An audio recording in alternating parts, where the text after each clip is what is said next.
Today, we're going to explore these words, understand their impact, and learn how to transform them to empower our creative process. When it comes to manifesting your dreams and desires, words are incredibly powerful.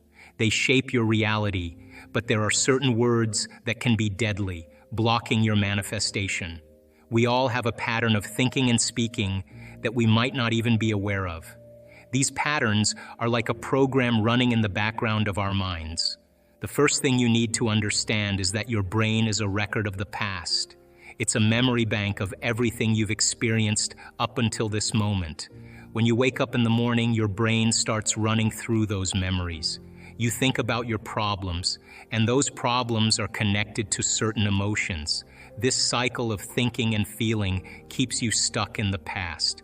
Now let's talk about those deadly words. The words you use are a reflection of your thoughts and beliefs. When you say things like, "I can't," "I'll try," "I hope," or "I'm not good enough," you're reinforcing a state of lack and limitation. These words signal to your brain and body that you don't believe in your ability to create your reality. They keep you in a state of separation from your desires. For example, when you say, "I can't," you're telling your brain that the task is impossible for you. Your brain then produces chemicals that make you feel incapable, reinforcing the belief that you truly can't do it. This becomes a self-fulfilling prophecy. The same goes for "I'll try." Trying implies that there's a possibility of failure. It keeps you in a state of indecision and doubt. When you say, "I hope," you're acknowledging that you don't have what you want. You're reinforcing a state of lack. And "I'm not good enough" is a declaration of unworthiness, which blocks your ability to receive what you desire. To change this, you need to become aware of the words you use. Awareness is the first step to transformation. Start listening to your inner dialogue and the words you speak out loud. Notice when you use these deadly words. When you catch yourself saying them, stop and reframe your thoughts and words. Instead of saying "I can't," say "I can." Instead of "I'll try," say "I will." Instead of "I hope," say "I know." And instead of "I'm not good enough," say "I am worthy." By changing your words, you change your thoughts. By changing your thoughts, you change your feelings. By changing your feelings, you change your state of being. And when you change your state of being, you change your reality. Your words are like commands to your brain. They shape your perception of reality. When you speak with certainty and conviction, you align your brain and body with your desires. Let's go deeper into the science behind this. Your brain produces different brainwave patterns depending on your state of consciousness. These brainwaves are like signals that show what your brain is doing at any given time. When you wake up in the morning, your brain waves change in a specific order. First, when you are in deep sleep, your brain is in the delta state. Delta waves are the slowest brain waves and happen when you are in the deepest part of your sleep. This is when your body is resting and healing. As you start to wake up, your brain moves from delta waves to theta waves. Theta waves are a bit faster than delta waves. The theta state is often associated with meditation, daydreaming, and creativity. It is a relaxed state where your mind can wander and come up with new ideas. This is why sometimes you might wake up with a solution to a problem you were thinking about before you went to bed. Next, your brain shifts to alpha waves. Alpha waves are even faster than theta waves. The alpha state is a relaxed but focused state. You are awake but calm, which is great for learning and absorbing information. This is why some people feel very alert and ready to take on the day shortly after waking up. Finally, as you become fully awake and start your day, your brain goes into the beta state. Beta waves are the fastest of these four types. The beta state is the normal waking state when you are alert and focused on the tasks you need to do. This is the state you are in most of the day when you are working, talking, or doing any other activity that requires concentration. These transitions between brainwave states are windows of opportunity. When you're in theta, your brain is highly suggestible. This is the state where you can reprogram your subconscious mind. When you wake up in the morning, instead of thinking about your problems, take a few moments to set your intentions for the day. Use positive, empowering words. Visualize yourself living your ideal life. Feel the emotions of having already achieved your desires. This primes your brain and body for success. At night, before you go to bed, do the same thing. Reflect on your day and express gratitude for the good things that happened. Visualize your dreams and desires as if they are already manifested. Feel the emotions of fulfillment and joy. This sends a signal to your subconscious mind that this is your reality. Over time, your brain will begin to accept this new reality and create the neural pathways that support it. It's important to understand that your brain doesn't know the difference between an actual experience and a vividly imagined one. When you visualize and feel the emotions of your desired reality, your brain and body respond as if it's already happening. This is the key to manifestation. You must feel the emotions of your desired reality before it manifests in your physical world. Another deadly word that blocks manifestation is if. This word is powerful in a negative way. When you say if, you're creating a condition for your success. You're saying that your success is dependent on something outside of yourself. This disempowers you and keeps you in a state of waiting. Let's look at an example. When you say, if I get the job, I'll be happy, you're making your happiness dependent on getting the job. This means that your happiness is out of your control. You're waiting for something external to happen before you can feel happy. This puts you in a passive position where you're just waiting and hoping for things to go your way. Using if creates uncertainty and doubt. It makes you think that success might not happen. You're not fully believing in your ability to achieve your goals. This lack of belief can hold you back from taking action and making things happen. It keeps you stuck in a state of uncertainty where you're not sure if you'll succeed or not. Instead of saying if, use the word when. When implies certainty.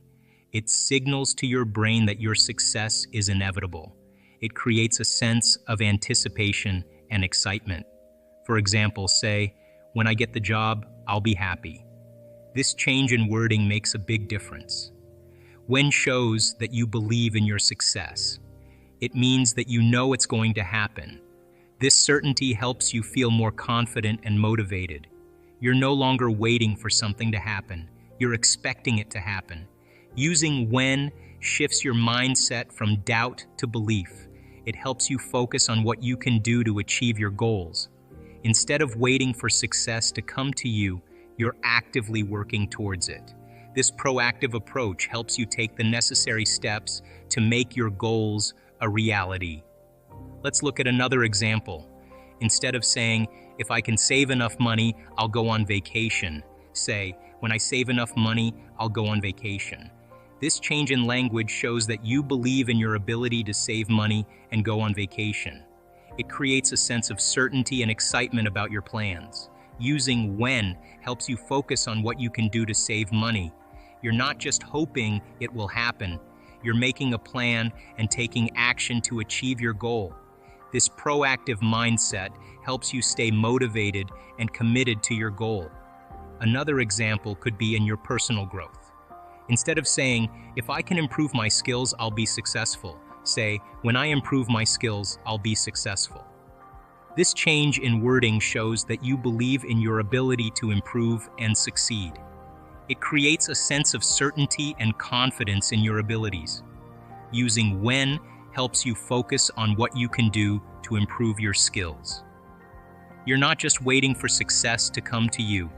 You're actively working on becoming better. This proactive approach helps you achieve your goals and feel more confident in your abilities. In relationships, instead of saying, if I find the right person, I'll be happy, say, when I find the right person, I'll be happy. This change in language shows that you believe in your ability to find the right person. It creates a sense of certainty and anticipation about your future. The word but is also a common blocker. When you say but, you negate everything that came before it. For example, I want to be successful, but I'm not sure I can do it. The word but introduces doubt and limitation. Replace but with and. I want to be successful, and I'm capable of achieving it. This keeps the focus on your desire and your ability to achieve it. Let's talk about the word should. This word is often used to express obligation and guilt. When you say should, it implies that you're not doing enough or that you're not good enough. It's like setting a standard that you feel you must meet. And when you don't meet it, you feel bad about yourself. For example, when you say, I should be more successful, you're focusing on what you lack.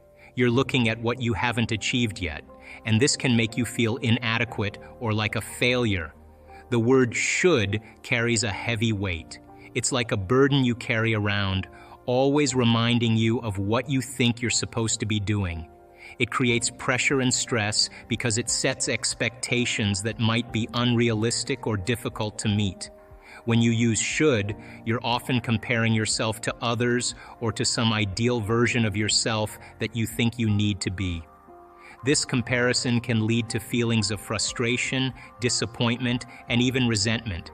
Instead of using the word should, try using the word choose. The word choose is empowering. It reminds you that you have control over your life and your decisions. When you say, I choose to be successful, it shifts your mindset.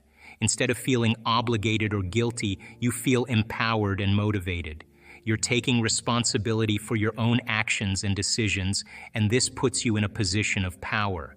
When you choose to do something, it's because you want to do it, not because you feel you have to. This shift in language changes how you think about your goals and actions. It makes you feel more positive and capable. You're no longer focusing on what you lack, but on what you can do. Choosing to be successful means recognizing your ability to create your reality. It means understanding that you have the power to make decisions and take actions that lead to success. It's about believing in yourself and your capabilities. When you choose to be successful, you're setting an intention and taking steps toward achieving your goals.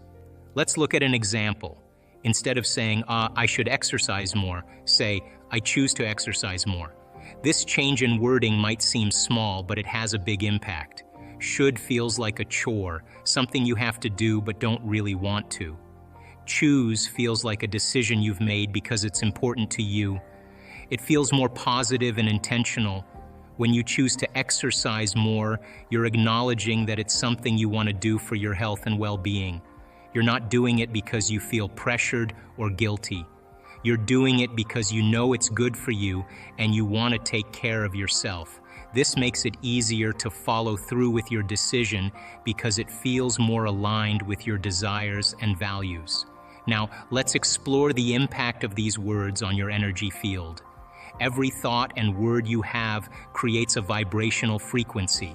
Positive, empowering words create a high vibrational frequency, while negative, limiting words create a low vibrational frequency. Your energy field is like a magnet. It attracts experiences that match its frequency. When you use positive, empowering words, you raise your vibrational frequency and attract positive experiences. When you use negative, limiting words, you lower your vibrational frequency and attract negative experiences. The words you use also affect your heart coherence. Heart coherence is a state of harmony between your heart and brain. When your heart and brain are in coherence, you experience a state of flow and ease. This is the optimal state for manifestation. Positive, empowering words create heart coherence, while negative, limiting words create incoherence. When your heart and brain are incoherent, you're in a state of stress and resistance. This blocks the flow of energy and makes it difficult to manifest your desires. To create heart coherence, practice gratitude and appreciation. These emotions have the highest vibrational frequency. They open your heart and create a sense of connection with your desires. When you feel grateful and appreciative, you're telling the universe that you already have what you desire. This creates a powerful magnetic field that attracts more of what you want. Another way to create heart coherence is through breath work. Your breath is a powerful tool for regulating your state of being. When you breathe deeply and slowly, you activate the parasympathetic nervous system, which calms your body and mind. This creates a state of relaxation and openness. Practice breathing in for a count of 4, holding for a count of 4, and exhaling for a count of 4. This slip into delta, and that's called deep sleep, restorative sleep. People say to me, well, I really can't meditate, and I say, really, where do you meditate? Oh, in bed. Yeah, well, there you go. Get out of bed. You're fast-tracked to delta, because you're going to go right to delta. So then what we noticed in our research, to finish that other thought, is that there comes a moment when you're in that coherent level of alpha, and all of a sudden you slip into theta. And all of a sudden, when theta turns on, all of a sudden you start seeing this amazing change take place. And the body becomes so relaxed, and the energy centers, the sympathetic nervous system, switches on. Most of our thoughts and feelings come from our past experiences. They come from our memories. In fact, your brain is organized to reflect everything you know in your life. Your brain is a record of all the things you've learned and experienced to date. It's an artifact. And when you have an experience, when you're in the midst of an experience, all of your 5 senses plug you into the external environment. And as your brain is processing all of this vital sensory data, all of that information rushes back to the brain. And when it reaches the brain, it causes jungles of neurons to organize themselves into networks, to string into patterns, to reflect their interaction with their external environment. The moment those neurons organize into patterns, the brain makes a chemical, and that chemical is called a feeling or an emotion. And so experiences tend to create more long-term memories because it patterns or stamps or embosses networks of neurons into very specific patterns. And then the emotional quotient helps us to remember the event. So we learn something new intellectually. We also cause networks of neurons to form.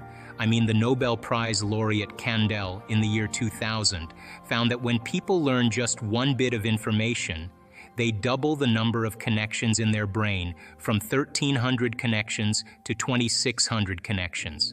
So if they didn't review that information or repeat it, the connections pruned apart. So we know then that learning semantic information begins to organize circuitry in the brain, and experiences enrich the brain. The end product of experience, of course, is the emotion, and it causes us to feel certain ways. You can remember where you were on 9/11. You can tell me who you were with, what time of day it was, what you were doing, because whatever you were seeing in that moment or hearing in that moment changed how you were feeling, and the moment you felt altered or you felt differently, significantly, your brain perked up and you paid attention to whatever caused that. And that event in and of itself is called a memory. So then most of our thoughts and feelings tend to be within the neural circuitry of the past and the emotions of the past chemically. So if you take a thought, thoughts are the language of the brain and feelings are the language of the body, and how you think and how you feel creates a state of being. So if you combine a thought and a feeling, a thought and a feeling, a thought and a feeling, and you have a series of good thoughts that are connected to a series of good feelings, that cycle of thinking and feeling creates what's called an attitude. When you begin to wrestle with your limitations and overcome them, you know, there's so much talk in the United States about self-love. People think self-love is getting a manicure or buying a sports car. That's not self-love, that's pleasure. Self-love is when you're sitting with yourself and you are working on overcoming your hardwired thoughts or beliefs or your emotional propensities that are connected to your past, and you are really working to overcome them. Right on the other side of your pain is freedom. Right on the other side of your fear is courage. Right on the other side of your sadness is joy. It's the same energy. It's just trapped in the body. When you stretch yourself past that point and you break free from the chains of those emotional addictions, the side effect of that is called joy. The body is liberated from that level of mind. When that happens, there's available energy to create with. So when you break through that, you begin to love yourself. You begin to respect yourself. And you begin to love and respect others because you see yourself in them. And now that you're free from it, you can understand them with compassion without knee-jerking in the same way. So the difficulty here is really making the time to do it. And if you began to think about a new way of being and you moved into a state where you said, I'm not going to get up until I am this person. Not only did you memorize it neurologically in your brain, but you allowed the thoughts that you were thinking to become the experience to the point that your body, as the unconscious mind, began to live in that future reality in the present moment. And when you got up, when mind and body were working together in that state of being, and you said, I'm going to maintain the state of being my entire day, and I don't care. Bring on the challenges, because I want to test my greatness. And you did that the entire day. The end of your day, when you finished your day, more than likely you'd have more energy than when you started. The literal translation of the word meditation in Tibetan means to become familiar with. The symbol means to become familiar with. So if you're becoming conscious of or familiar with your unconscious self to the point you're so conscious of your unconscious thoughts, so familiar with your unconscious habits, and so aware of your emotions that you would never let them go by unnoticed by you. There's no chance for you to return back to the old self, to know thyself.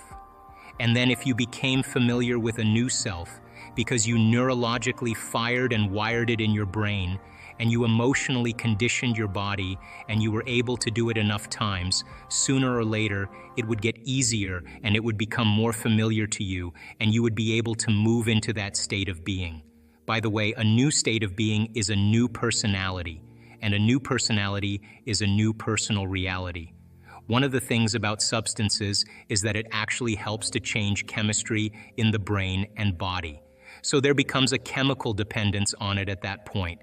But the person who wants to change has to want to change. That's the first element. In other words, no one can make you change, but you have to find it in you to really see if this is what you want to do. I've studied people over the last 12 years. Why is it that one person, an old-timer, can look at his x-rays and see a spot on his lungs, and the doctor will say to him, hey George, you know that's a spot on your lungs. It's nothing now, but if you keep smoking, it will be.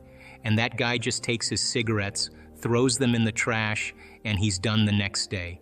How do you explain that? He made the decision, and the decision was an experience, and it began to rewrite his chemistry and his biology. How can a person who moves into a state of religious ecstasy, a state of absolute faith, drink strychnine and not get poisoned by it? It's a decision. It's an energetic decision. It's how powerful the mind really is. People then who actually want to make the decision to change have to make the decision with firm intention. Once you understand the how-to, that you can't use your conscious mind to do this, you have to move beyond the analytical mind. When you understand brainwave patterns and when you slip into a different state of mind, that it's easier to do it. So most people then, 95% of who we are by the time we're 35 years old is a set of memorized habits and behaviors that become part of our identity or personality. So 5% of the conscious mind is trying to change 95% of what we've memorized, hardwired, become addicted to emotionally. So the person may want to think positively, but they've been feeling negatively and oiling those programs for the last 25 years. They might want a new life with new conditions, and as they use their mind, conscious mind, to focus on that, their subconscious mind, they've been programmed to feel guilty. That's mind and body in opposition. We have to begin to recondition the body to a new mind. So change isn't hard. It's just that you've got to get the manual to understand how to begin to unlearn and relearn, to break the habit of the old self and reinvent the new self. The latest research in neuroplasticity tells us we're not hardwired to be a certain way for the rest of our lives. The latest research in epigenetics says we're not doomed by our genes, that in fact we're marvels of adaptability and change. So as a person started to contemplate and think about who do I want to be when I open my eyes, what would it be like to be happy, what would it be like to live a new life, the frontal lobe looking out into the landscape of the entire brain because it has connections to the entire neocortex, and it's got to resolve the problem. So it starts calling up different networks of neurons that are relevant to the question based on the knowledge the person learns or the experiences that they had, and it begins to seamlessly piece together this new understanding, and that's called intention. And so if you're reading a book about how to become more happy, if you're reading a book on how to be a leader in your life where you're studying the process, every time you learn something new, you add new connections to your brains and raw materials for you to imagine even more. The act of mentally rehearsing begins to install the neurological hardware in your brain to look like it's already happened. Now, the brain is typically a record of the past, but the moment we install the neurological hardware, it becomes a map to the future, and you keep doing that. The hardware becomes a software program, which means you start thinking like a genius. You start acting like a happy person because there's no mystery there, because you installed the circuits. And then these people didn't wait for their health or their health to feel gratitude, and they feel to feel love and love for life, and they begin to feel those emotions ahead of the experience. And everybody is the unconscious mind doesn't know the difference between the experience and their life that creates the emotion and their emotion that they're creating by thought alone. The body's believing it's living in the future, in the present moment, and the stronger the emotion that they feel, the more they're going to pay attention to the thoughts they're thinking, and now all of a sudden they're changing their biology from living in the past present reality to living in the future present reality. And I was so intrigued by this process that I went back to school to study it,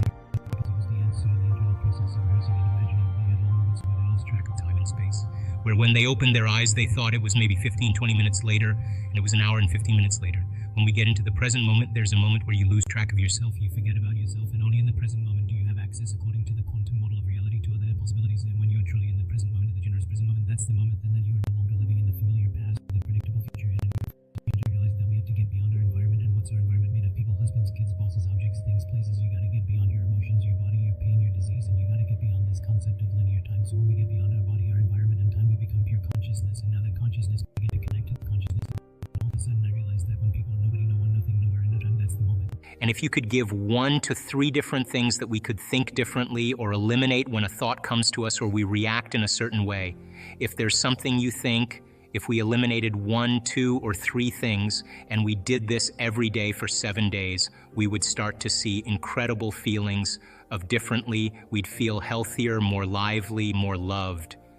What would be those few things?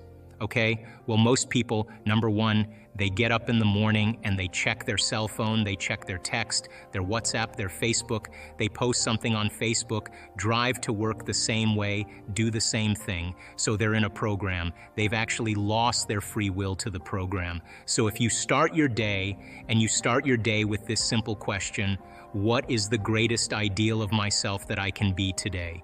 You ask yourself that question. Now listen, your body's gonna go like, well, we've got to get a cup of coffee, and you've got to go, I'm tired, and you've got to go, Body, you're not the mind. I'm the mind right now. You're going to sit here, I'm going to feed you, you're going to get your coffee, you're going to do all those things, but right now, this is my time. You're going to obey me, right? So now the body's no longer the mind, you're the mind. And so when it wants to get up and you become aware of it, you return back to the present moment. Every time you do that, it's a victory, and you're changing some aspect of yourself. So then ask yourself, I do this all the time. Write down 4 thoughts that you're going to stay conscious of the whole day. I can't, it's too hard. You'd be surprised the moment you become conscious of what those thoughts are, how unconscious you've been to them all day, all for weeks on end. Write down what you speak, how you speak. 4 things you want to change, how you act, how do you act? Do you complain? Do you blame? Do you make excuses? Do you feel sorry for yourself? That's a victim consciousness. What emotions do you live by? Is it possible that you're so used to living by guilt and you don't even know it's guilt, it just feels like you? Do you allow your energy to drop? Become conscious of those states of mind and body and review them and say, this is the old self. Then say, what thoughts do I want to fire and wire in my brain? and start firing and wiring and start feeling it. What behaviors will I demonstrate today? What choices will I make? One day, one lifetime. Just like you did, rehearse them. Rehearse the whole entire thing. Begin to install the neurological hardware in your brain. And if you keep installing it, the hardware is going to become a software program, and you're going to start thinking and acting that way. And then here's the tough part. Can you teach your body emotionally what your future is going to feel like before it's made manifest? And don't get up until you feel that way. Now practice that for a few days and then see if you can stay in that state and watch all of a sudden all those weird doors start opening for you. Synchronicities, whatever they are. Number 2, take up time at the end of your day. The end of your day before you lay down and give thanks for your life. Feel gratitude and really teach your body what it feels like. The emotional signature of gratitude. Gratitude means you're getting something. If I give you something that's of value, you would say thank you because you would feel it, right? So when you're receiving, you're giving thanks. So gratitude is the ultimate state of receiving. So then people only accept, believe, and surrender to the thoughts equal to their emotional state. So if you're in a state of gratitude, every thought's going to make it right down into your body. If you're saying, I'm healthy, I'm healthy, I'm healthy, I'm wealthy, I'm wealthy, I'm wealthy, and your body's programmed in negativity, it's saying, no, you're not, no, you're not, no, you're not. That thought's going to stop right here. So as you elevate your state, there are about 1,200 different chemical reactions that go on in the body that begin to restore and repair the body in a state of gratitude. And so we've done the research to prove that. 10 minutes and just feel it with all of your heart. That's it. And the third thing, and very important, take time. Whenever it is, sit down, close your eyes, and begin to just open your awareness to the space around you and just sense it and pay attention to it and become more aware of it. The act of opening your awareness begins to reduce the stress hormones and creates more coherent brainwave states. I'm doing it right now. It's just a practice. It's just a practice. And the more you do it, the better you get at it. Most of our thoughts and feelings come from our past experiences.